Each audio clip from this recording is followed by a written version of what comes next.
This broadcast is inappropriate for all ages, right here on Jam on Toast. It's time for the Watch Spot. Salutations, I am Kamurai, and I am conversation ready. We're here today to talk about things and stuff we've been watching, and we're going to get through this as reasonably as possible, because, as usual, I'm on some kind of unreasonable time crunch. It's just my life. So let's go ahead and get started. Let's pull up Le Chrome. I do want to give a big shout out to CBS. I don't know if it's just because I have the CBS access or whatnot, but they're rotating movies in and out of this. A lot of the Pink Panther stuff's gone away, but they've added a few things. I'm pretty sure I mentioned Valkyrie and Thinner are still there. Popeye's still there for some reason. Mystic Pizza they added.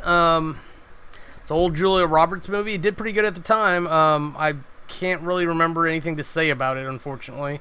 Moonstruck, which I know Nicolas Cage and Cher, it was popular at the time, but again, don't really know it that well. Fish Called Wanda's kind of in the same category. These other four movies, however, I am a little bit more familiar with.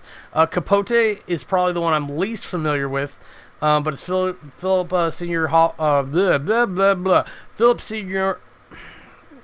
Seymour Hoffman, and he's playing kind of like a mob boss type character. God, there's cat hair everywhere. A stupid ass came up here and shed right beforehand. Enemy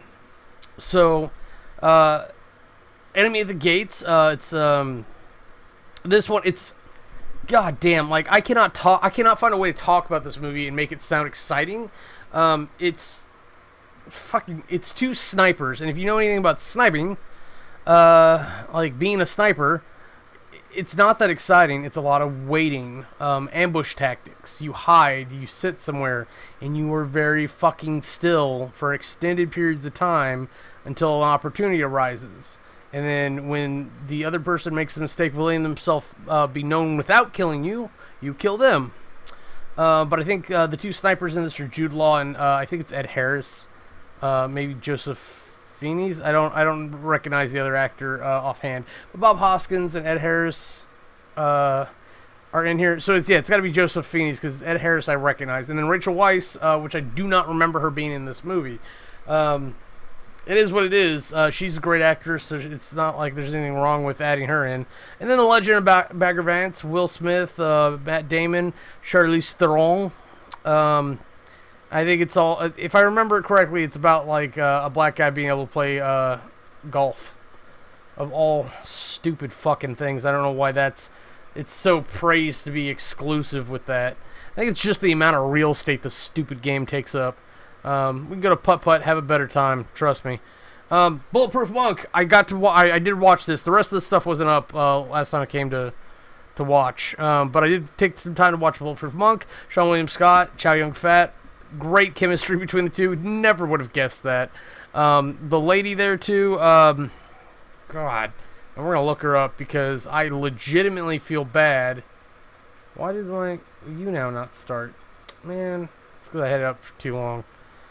Some websites, if you just have them open too long, they break. Because they're just not designed that way. Who's going to sit there and do that? Well, me, you moron. That's why it's broken. Bulletproof.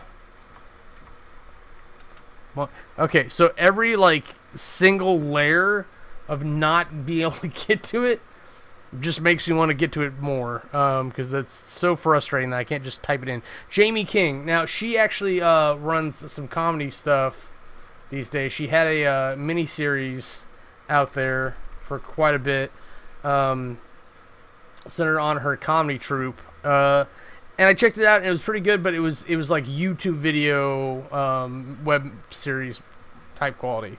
So it's just, if you're expecting a sitcom, it's not that. It's this other thing that I'm perfectly fine with, but is just interesting to see it on a TV format, because that's where I'd seen it at the time. But that's all for CBS movies. Watching stuff at CBS. There was one nice surprise that came back around, just looking a little further back than I had before.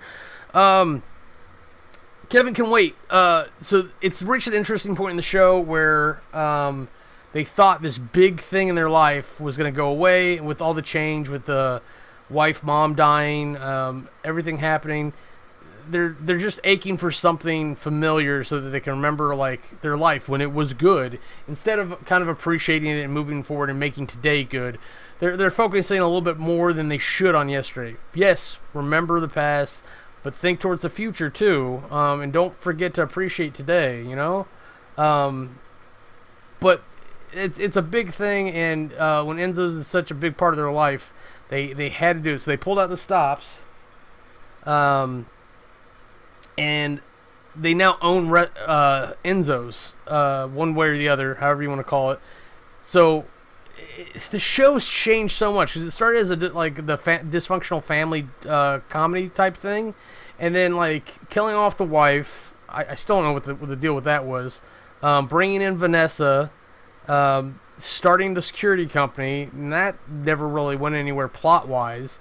Now buying Enzo's. It's becoming almost like a business management type show, which I'm really curious to go, because we even brought Gunther in, the neighbor, to the security outfit.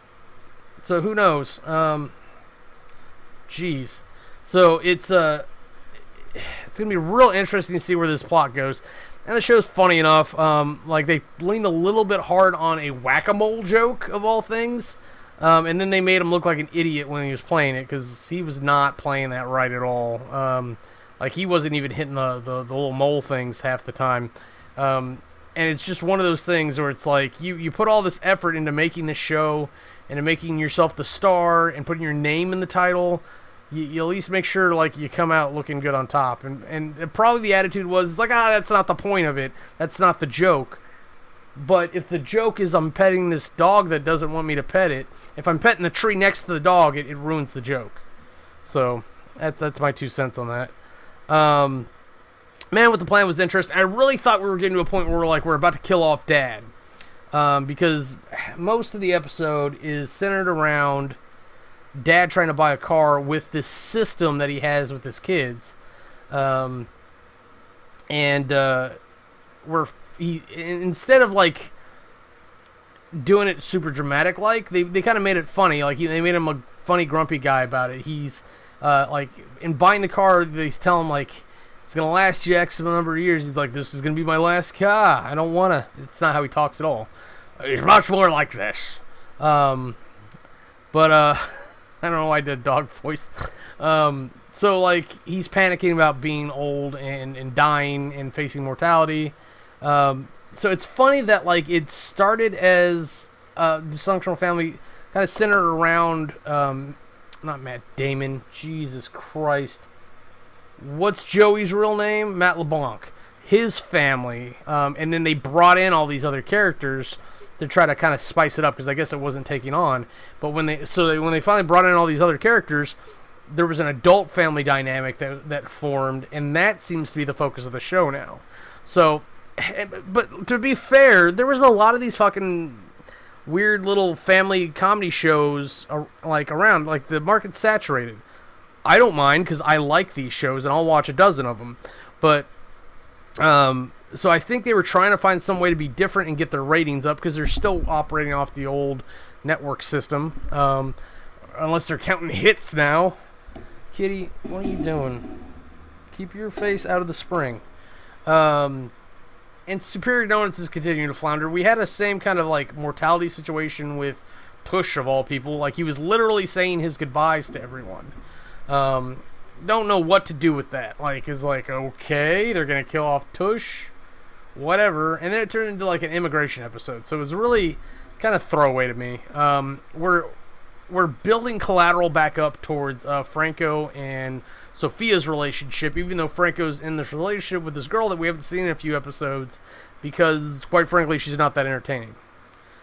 She's just a plot device to stir up enough trouble to make this other part of it interesting. I really thought we were going to do something like we did in... Oh, what is that horrible show? It's not horrible. It was the advertising show that Jeff from Community was on. I need to find that out. Because they were like studying open relationships, and they were playing with social dynamics in that to an impressive degree. And I thought we were going to return to that in Superior Donuts, but I think it's a little too risky for the not the cast, but the production crew, because like now that they realize they're doing well, they're kind of phoning it in, and it's a problem for their delivery. It's the same kind of thing that we saw happen to Big Bang Theory. It's not necessarily that it's gone bad, but it's gone different. And if you liked it previously, it doesn't mean that you can't like it now, but it's going to how do you say it? Mar the taste. So he was in The Great Indoors, which was over last year. So how many seasons did this go? Have I seen all this? Oh yeah, the English dad guy. I liked him. So I only had one season, so I'm just out of my gourd here. But it's a good show. You should check that out. Let's continue on. It's like we don't have enough time. Let's talk about shows I haven't watched recently. But Elementary started back over, and I was not prepared to watch a heavy show right away. So I had to come back and like go through some comedies and go in. So we now have Sherlock with legitimate problems. Like he was always a little off, but now he can't even use like his superpowers.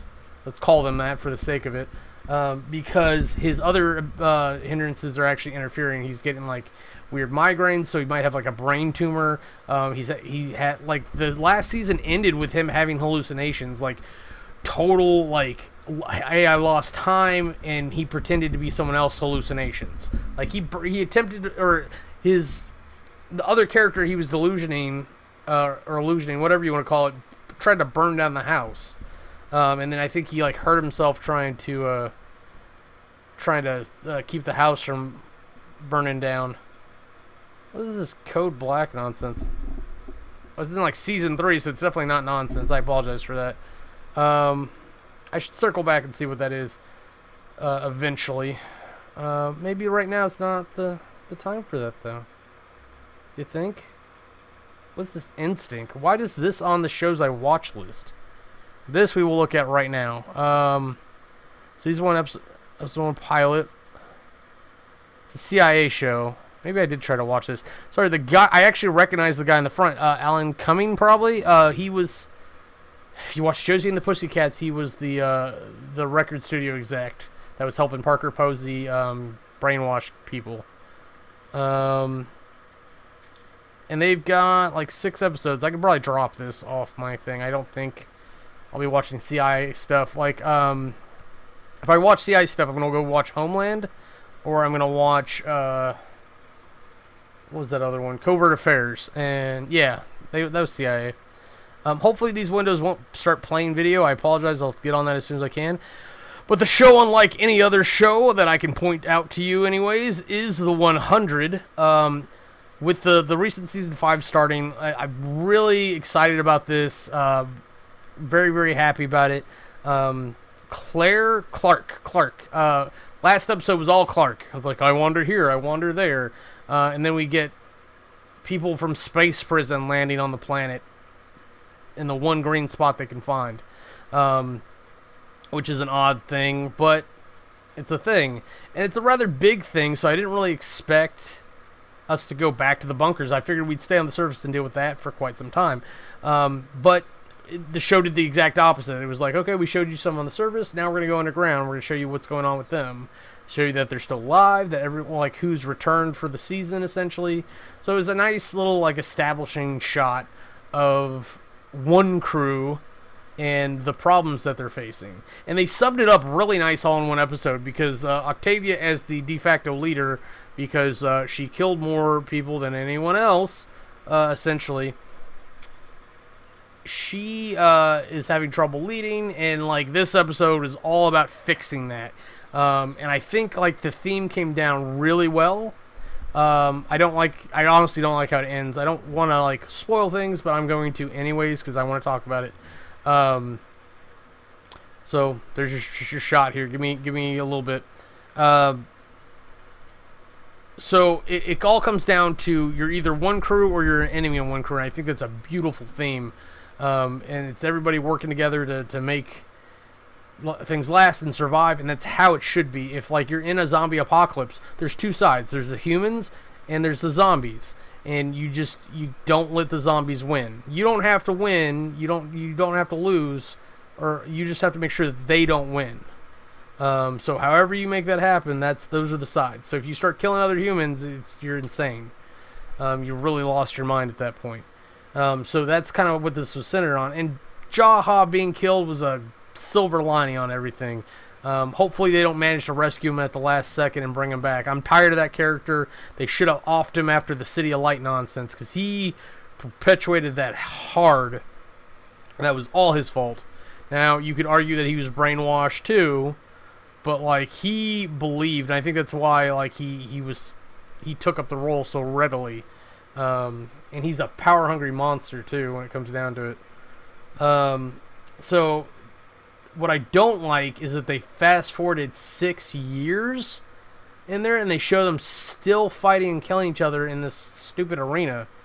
So either that means that they still have like a lot of people that are committing crimes, potentially people who are repeatedly killing or committing crimes and then winning in the arena for their freedom, or they're just killing for sport at this point, and there's got to be only like 20 people left after 6 years. Jeez, that's a long time to be in a bunker. Yeah, but she was probably nicer than I would have been about that rebellion too, I'll give you that. Life Sentence. I'm really looking forward to episode 6 of season 1.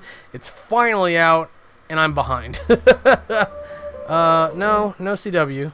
So the CW platform is not a good platform. It's just not. I don't want it to go away, but I want them to improve it. I want them to link stuff together. I want to be able to make a watch list. I want to be able to keep track of the shows that I am watching, as well as the episodes I have yet to watch. And Hulu still hasn't got that together. Netflix hasn't got that together. Like, what I want doesn't exist.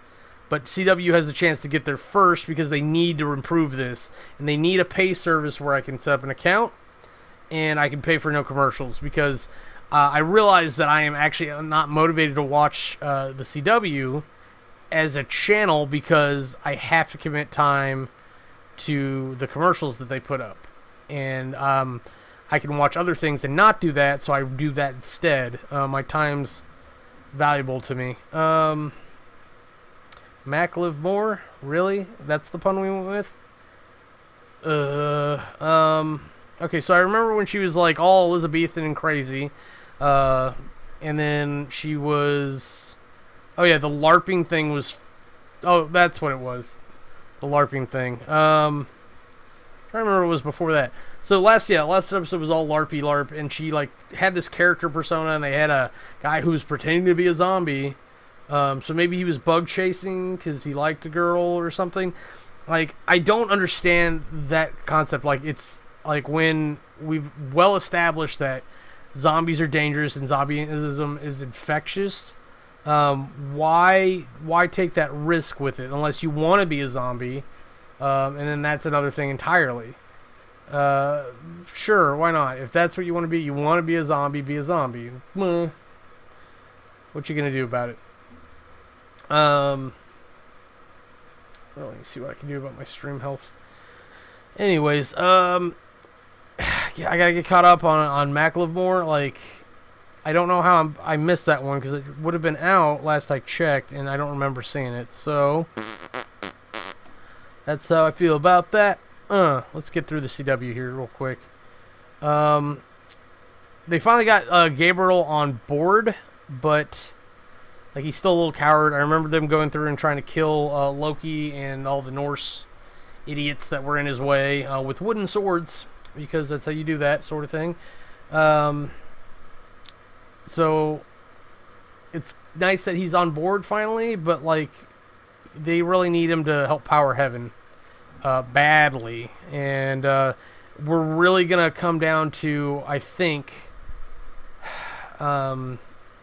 Michael coming through the dimensional gate and then taking over the heaven and our earth so that it's powered, and then the angels will come into the fold, because that's how bad guys roll, right?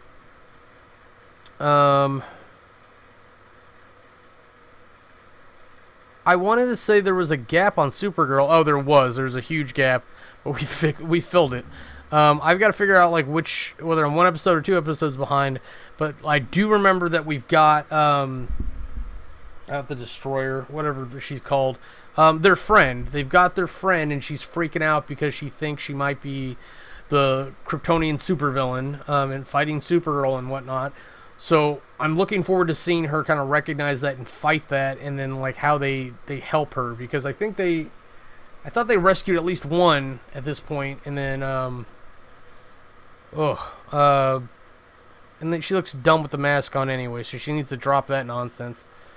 But like there's 3 of them now, so it's just a matter of where they are and everything. I gotta get caught back up on that because it's a really good show. Melissa's doing really well with it, and the supporting cast does well with it. But I did not appreciate the whole episode focused on Wynn, and it feels like they used that card up as filler. Over on Flash, oh yeah, El Chapo is getting old, so his powers are going away. Therefore, she is in Fury Rogue. I need to watch both those for sure. We're going to get to see Stark come back, and we're going to see what's her name? Star-Lord? No. Jesus Christ, my memory. It's so hot in here. Battlestar. Oh, man. I can't believe I have to look this up. She's on the cover, too, but her name's not on the first few that come up. Maybe it's a compromise of some kind. Trisha Helfer's the one everyone's hot for. Katie Sackhoff. That's Starbuck. That's right, from Battlestar Galactica. So she's back as her little metal Magneto person. I have no idea why she uses the power the way she does, but she does, and apparently they need some muscle. So she's... I'm hoping they give her a shot to earn her freedom type of thing. Like, hey, you come over the fold, play on the good guy's side, we won't chase you when you leave town. But... looks like Arrow's back into it. That's good. I don't know if I've seen that, though, because that's back from the 26th from last week. Okay. And the mob thing, the politics there don't really interest me. It's... I need him to step up and...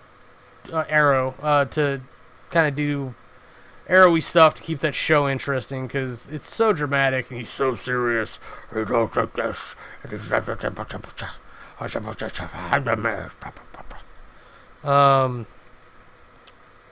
Legends of Tomorrow's are still kind of on hold, it looks like, so that's okay.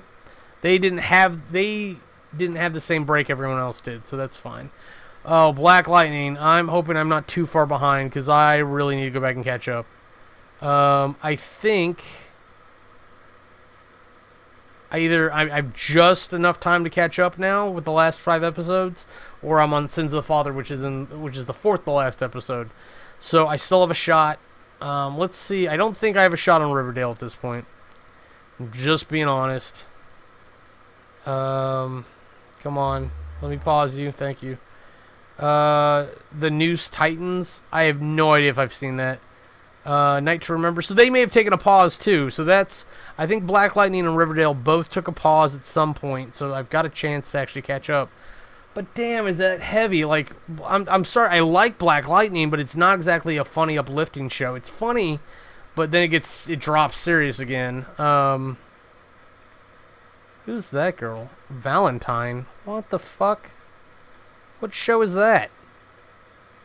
Okay, sorry, I got distracted by my recommended. Like, I saw this girl and I was like, that looks like a girl I know from this other show, which now I can't place. She was an urban scavenger. I think, like, it was supposed to be like a cover for her being poor, but she would eat, like, leftover food that other kids weren't going to eat at school so that it didn't go to waste. That was kind of like her whole deal, like her identity, dealing with some kind of drama club. Some sort. That was in Kevin Probably Saves the World. That's what that was. So I have no idea what this is, but it's from 2012. Jesus. Okay. But yeah, so I still have a chance on Riverdale, so I don't feel too bad. I clicked on it. It brought me to CW Seed, which is their kind of retired show channel or platform, which is actually a little better than the other one because it's all interlocked at least. But it also has all of the Secret Circle underneath. So I'm unsure what it's trying to do. Oh, Valentine is an episode of the Secret Circle. Okay. And the Secret Circle is the girl from Girl Boss is like a witch in this little town. Let me double check my Amazon backlog here. So election, we'll go past from election because it doesn't actually tell you how far back or anything. You just kind of have to like review your browsing history. I did watch a couple things off this because I ended up getting a Star subscription. We do a thing on Fridays and Sundays called Movie Club. Fridays is Scary Movie Club, then Bad Movie Club and Weird Movie Club is on Sunday, double feature. So last Sunday was Spider-Man, and the best way I found to get it was to get a Star subscription. So I figured I'd make use of it before I cancel it, because that's probably going to happen, if we're just being honest. I'm not seeing enough on here to justify it in the long run. I'm just being honest. But Spider-Man Homecoming was on there, because last I checked it was for rent, so shame on me for not getting it sooner. But I also took a moment and watched Rough Night, which is essentially Scarlett Johansson and friends doing a bachelorette party and killing a stripper. That theme has been done several times on the male side, killing a female stripper. So I guess it's refreshing to see it the other way around. And it's pretty funny. It's got funny actresses and whatnot from it, and I can't remember their names or anything offhand. If I open it up, will it show me? Don't like adding my browsing history like this. Scarlett Johansson, Zoe Kravitz, Ty Burrell, and if I remember which one Zoe Kravitz is, I'm pretty sure she's probably the black one. I'm just guessing. She's pretty funny, and she does a really good job in this because, God, did she play with her range of emotions. I really wish... Oh yeah, Demi Moore plays the neighbor, that's right. Why does it show only 3 when there's 4 in like the main cast? Oh my god, we'll go to IMDb. I think it's worth touting people when they do a good job at least. I think Kate McKinnon's the blonde one. She plays an Australian in this. So no, wait. Oh yeah, that's right. She plays an Australian that doesn't want to be called a Kiwi. That's what it is. And I have no idea why I went London or Northshire, whatever it is, when I was trying to go Australian, and on my accents right now. So Jillian Bell is who I was trying to point out because she does some great physical comedy in this. If you saw her enough times, she's got a very distinct role as a supporting character, usually a sister or best friend. She plays kind of the Melissa McCarthy role a lot of the time. And she's not like a big girl or anything, if that's where your brain went. But she is a little thick, and I guess Hollywood feels that's how you got to use them. I think she would have been fine. Like she's fine. She doesn't do like fat humor. Occasionally, Melissa McCarthy will pull that out. And Alana Glazer kind of plays a militant feminist lesbian type. So, yay. Honestly, I don't care about mentioning any of the guys in this. Like, no one really, like, added anything to it except for, oh, what's this fuck? Bacon? I think Kevin Bacon's in it. Am I right? Wrong? Who was that? Dean Winters? Maybe. Maybe. Oh, yeah, Bo Burnham's in this. See, but he didn't really add shit. Like, they had, like, the little girly bachelorette party. And it's so funny, like they flip the stereotypes, and to me having the stereotypes is the problem, so it doesn't matter who you put them on. What did I click on to get here? Oh, Ty Burrell. Alright. So that was Rough Night. Worth a watch, go check it out. Why? Oh, okay. Resident Evil Final Chapter. I didn't watch this because I thought it would be good. And finally see age hitting Mila Jovovich here. Because she has kept herself in incredible shape for her age and being a mom. Just being honest, like, yeah, she's hot and all, but she has worked to get there, it looks like. I think she has a little bit of a natural advantage. She's got, like, a thin frame. But, like, to stay toned or whatever she has for this movie, and you can finally see it in her face, or maybe that's just the makeup work to make it look like she's tired and that she's ready for this to be the last movie. But what a fun family project for her and her husband, really. It's not the movies I would have made or I really want to watch, but they're definitely a thing. The spectacle's all good. The action's all well done. The point of doing the action, I think, is lost a little bit. And then, in fact, having a traitor mechanic in this was not my favorite. Concessionaires Must Die. I'm going to promote We Are Movie Club for this. We're going to go ahead and watch this. Apparently, America Young was critical in helping get this off the ground. I'm a fan of hers. I finally have a chance to support something she did. So I'm going to watch it. And I believe she's a director in this, so she's not, like, in the movie. But I'm going to watch it anyways. I'm going to talk about it. I'm going to have a good time. I guess that's I don't know. Fuck it. Black Panther, we're going to do the next week after Concessionaires May Die. So there's that. And then, of course, I already talked about Spider-Man Homecoming. I feel like I've talked it to death. Like, I really am going to be glad to be done with the Marvel U for a while after Black Panther. I think I've worn myself out of it because it's just... It's not... The broken mess it is not what I want for my comic book movies. It's never anything I signed up for, what they're doing with it. And if I had known where that was going earlier, I would have railed against it hard in the beginning. Because I used to be embarrassed because of this type of thing. And now I don't know. Oh, Bedtime Stories is available. We should do that one. I like that movie. Oh, but it's an Adam Sandler movie. I don't know. We'll figure it out. Because I did want to do Adam Sandler on Bad Movie Club just because I went through and did a run of Kevin Smith on there. So I thought it might be fitting. So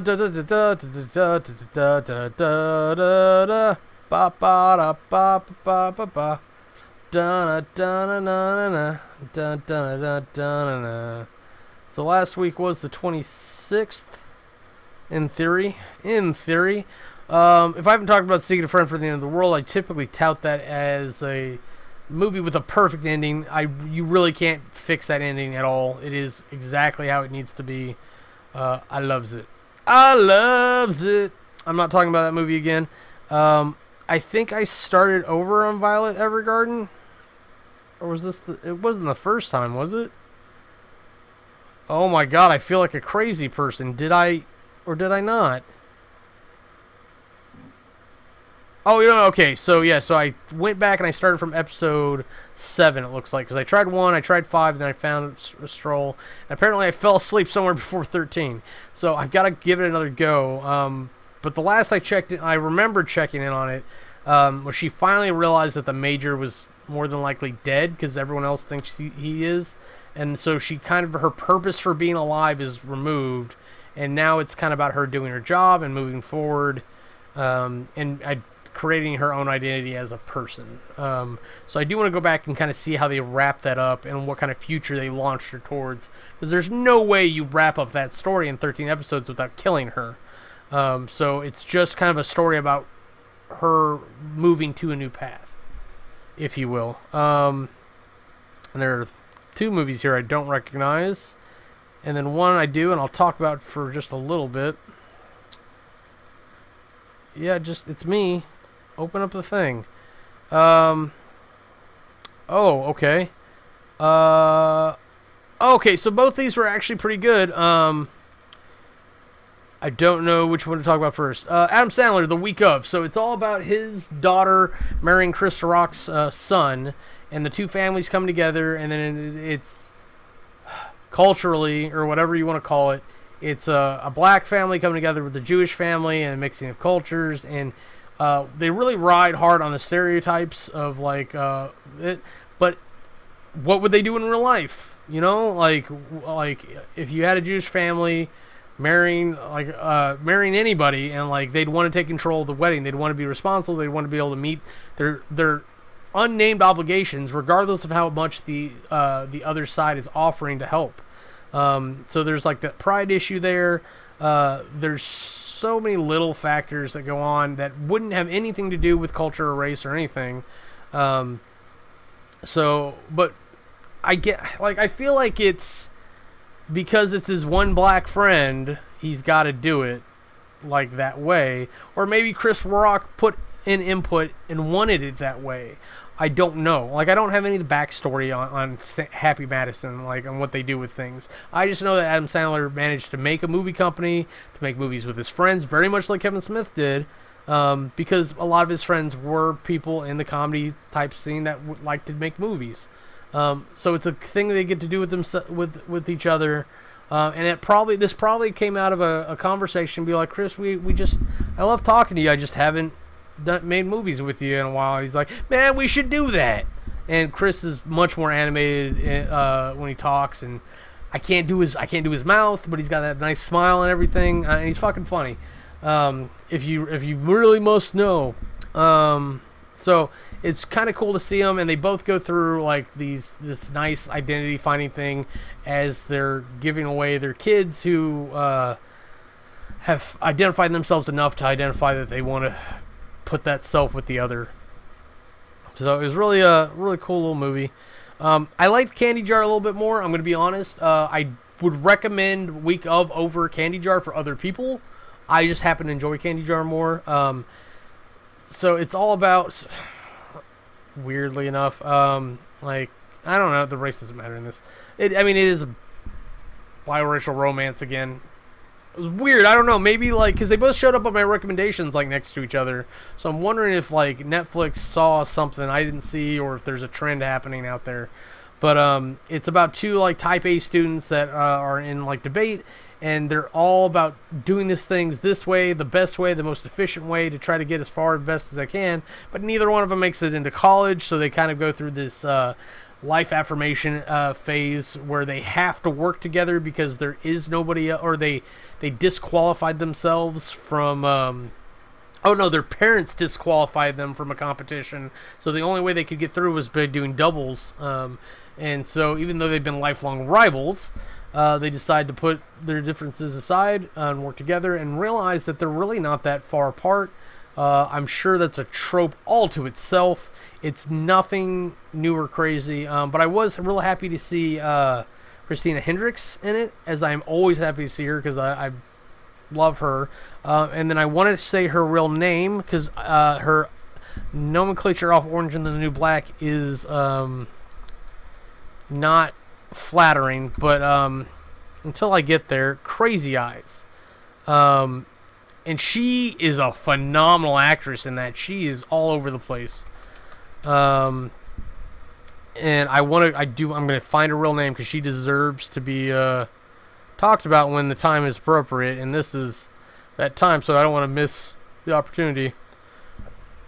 Scusi. Uzo Abuda? Wait, is that right? Yeah, that's her. Uzo Aduba. Aduba? Aduba.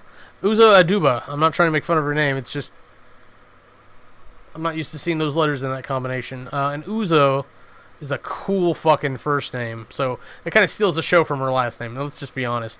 But she played Crazy Eyes in Orange and the New Black. She plays a senator. She plays the mother of the Type A son, who comes from like a rich background, and the Type A girl is actually kind of from like a poor background, even though their moms grew up together, and even though her mom's kind of dumb, she's sharp, and she was more popular than Uzo's character back in the day.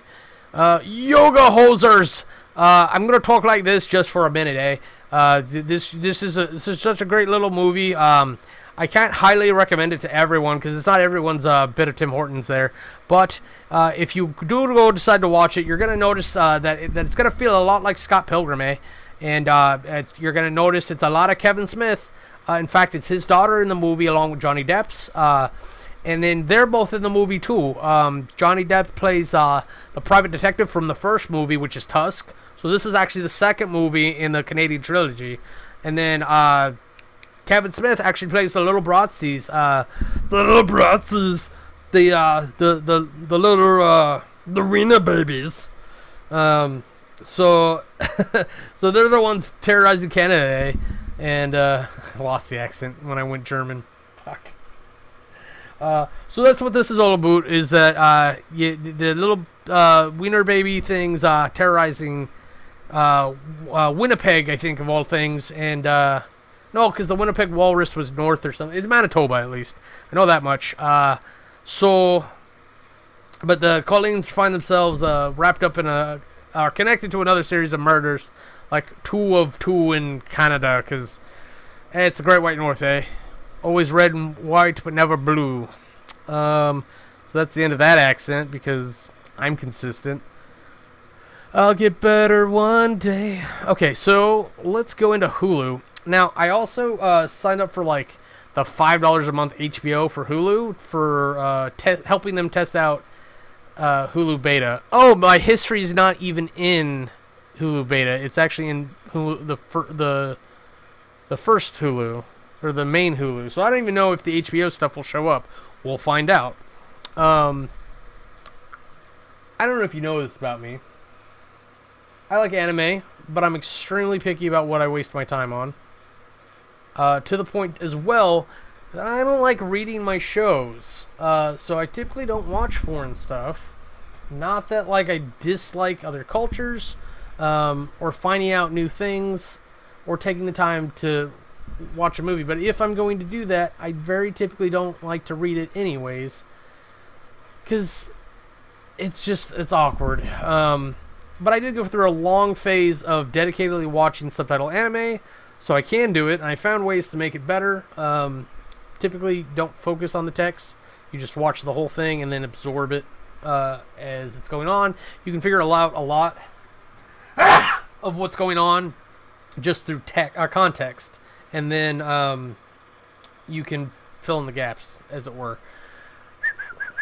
So, my favorite anime, yeah, let's just say that, is Sword Art Online. And I say that as a franchise, not just the first 2 seasons which are in Volume 1. The next 3 seasons in Volume 2, or Sword Art Online 2 as it's known, are also fantastic. The first season out of Sword Art Online 2 is called Gun Gale Online. There's Kirito's like sent to investigate more real life murders in one of these deep dive games, and he gets to play detective. So this series happens after that. This is called Sword Art Online Alternative Gun Gale Online. It's a long title, but it has a completely different character set and everything. So sometime after Sinone and Kirito win the BOB, which is the big shooting tournament there, another guy goes, I really like that. Here's money. Make another thing like that. And so he makes a team-based one. Or they make a team-based one with his money, and then they put in special rules. Like you can use the dead bodies as shields that are mortal objects. So just seeing familiar things like a mortal object brings me back to SAO, but why this is new and refreshing. And this centers on someone who actually got into the game on accident.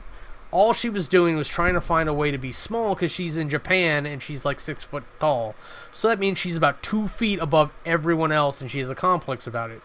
So she kept playing, like transferring her character from game to game to game until she glitched out in Gale and Gale. And she's like a 3 foot girl. Like she looks like a little kid. And then like she's like, I may not have the money for like an outfit or whatever. Like they may not have cute clothes in this dystopian world, but at least I can be pink. So she's a 3 foot pink person who blends into the wasteland because no one's looking down and no one's looking like for that contrast of pink on wasteland ground. It's amazing. I love the concept of deep dive video games, and really like this exploration of these characters, like because it's her. She meets like a couple a veteran lady, and they get on really well. And then she ends up hooking Lynn, the main character, up with a guy who's like a real life shooter and like a really good mapper apparently. So like it's just really cool to see them compete. The tournament's not over yet. I think we're on to like 4 episodes. So I guess it's the tournament's going to take the next couple episodes to finish up because they're down to one last team in them. But it's just they're a 2-man team versus like these 6-man teams.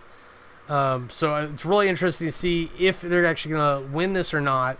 I understand it's scripted, it's not a competition, but the choice to let them actually win and come out as a 2-man team who who won this tournament is going to shine a lot of light on them. But even coming in second, the Pink Devil already has a reputation. So with that reputation plus the tactics that that Mapper brought in, or M brought in, and then the original veteran girl, like, it's going to be really interesting to see what happens. I left out a very specific spoiler for the end of the episode that I just watched, because I don't know where they're going to go with it. In anime, it's much more likely that a sudden twist like that may back off. AP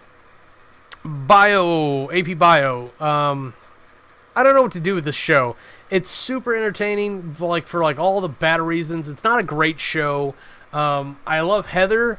But none of the other kids really like grab my attention. Maybe the Type A girl would be fun if you would let her off her leash and actually act some.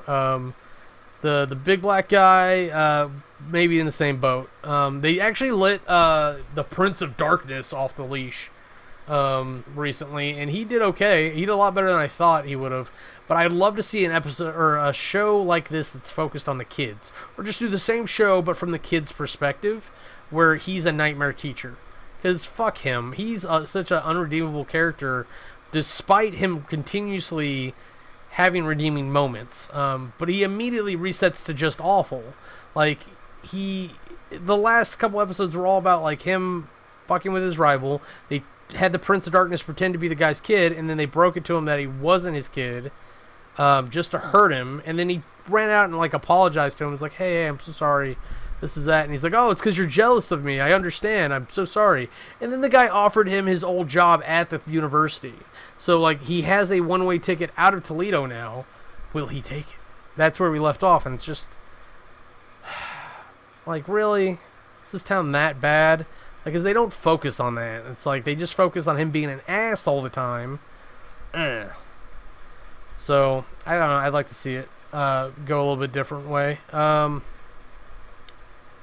Okay, so they are showing the HBO stuff, but they're marking it as expired in original Hulu, not because it's expired in beta Hulu, but because it's not accessible. Okay, that makes sense. What if I just open it anyways? Does it... Oh, it just opens the picture. That's fucking lame.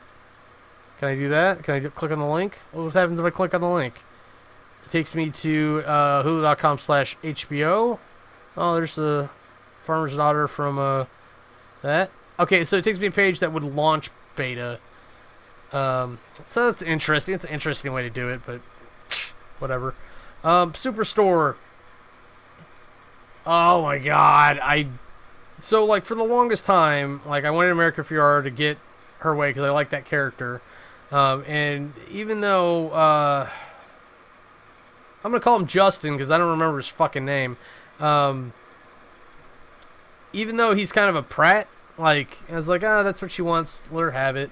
But now she's all pregnant and hormonal and, like, kissing him when they're both in relationships and, like, telling one person it's their baby and not telling anybody else anything else, and of course, like, normal calamity ensues, but like it feels exhausting, especially now that we have Kelly, and I like Kelly a lot more, not just because she's hot, because she is, and American Ferrera's actually got it going on too, if we're questioning those motives, but I actually kind of like her character. I think Kelly coming in so late in the series, like, as the new person, like, she kind of cemented herself in.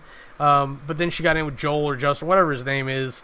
So now she's stuck with him, but they seem to play off each other really well. And now, like, I'm going to spoil this, I don't give a fuck. with them potentially breaking up, I don't know what to do with that, because they could have her exit the show as a result. And I don't want that. I want to see her keep working in a place where I can see her. Because like I've got to try to make up time on the Handmaid's Tale to try to see Aaron Way again finally. And oh my God, it's just not happening. Fuck the Larry Sanders Show. Silicon Valley. Silicon Valley was the reason that I signed up for HBO again, because I really wanted to see where that is at. I realized I didn't actually know where we left off, so I started on the latest season, and I just took a leap of faith that that's where I'm supposed to be. I should probably go back and rewatch the show at some point after I've caught up on my other shows that I keep complaining about. But Silicon Valley is funny and lighthearted, and it's a lot easier to watch than some of these heavy dramas. Speaking of heavy dramas... Is that Winona Ryder on the Larry? Okay, I'm not talking about the Larry Sanders Show. Fuck that. Mom and Dad, Selma Blair, and somebody else. I can't remember who. Nope, it's gone again. But it's all about, like, something happens. Like, I don't know if it's a disease or it's like an event of some kind. It's very, guy who did The Happening that everyone has. M. Night Shyamalan. It's very like him to go in and just have an event happen where all the parents want to kill their kids. And it's like just rabies. But as soon as anyone else shows up, they act completely normal. Like, there's a scene where mom and dad are trying to kill the kids, and they're like chasing them down, being like, "Oh, you fuckers!" I think it's Phil Dunphy, maybe, I don't know. And then one of their parents shows up, and they're trying to kill them, and they're like, "What are you doing? You're crazy!" So there's a complete shift in reality with this affliction. It actually makes it very interesting. I'm not talking about that because I don't remember what it is. Let's get through these. Apparently, I turned on Saving My Tomorrow, and I have no idea what it is. I've been watching How I Met Your Mother at night. Just kind of as a filler to fall asleep to, because it's a familiar, lighthearted show. And Neil Patrick Harris is funny. Let's leave it at that.